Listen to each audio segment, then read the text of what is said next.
Tumbler, பாசிப்பருப்பு 1 tumbler.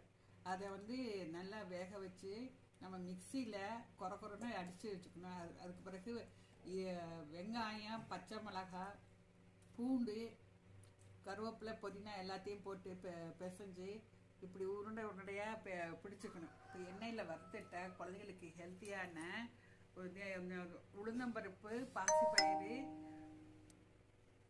Evening ஸ்நாக்குக்காக இந்த மாதிரி செஞ்சு கொடுத்தா ஹெல்த்தியாக இருப்பாங்க. ப்ரோட்டீன் சத்து உள்ள உடம்புக்கு மிகவும் தேவை குழந்தைகளுக்கு. அதுக்காக இப்போ வந்து செஞ்சு காட்டுறேன் பாருங்கள்.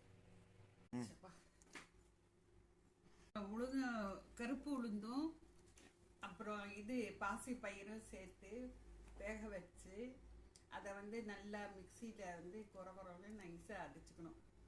அடிச்சுக்கிட்டு அதுக்கு தேவையான இன்க்ரீடியன்ட்ஸ் வந்து பச்சை மிளகாய், வெங்காயம், இஞ்சி, பூண்டு எல்லாத்தையும் மிக்ஸ் பண்ணி கோலா உருண்டை மாதிரி நம்ம பிடிச்சி இதுக்கு பைண்டிங்காக கொஞ்சம் பச்சரிசி மாவு கலந்துக்கிட்டு நம்ம வறுத்து எடுத்தால் சூப்பரான உளுந்தம்பருப்பு, பாசிப்பருப்பு, மட்டன் பால்ஸ் மாதிரி இருக்கும்.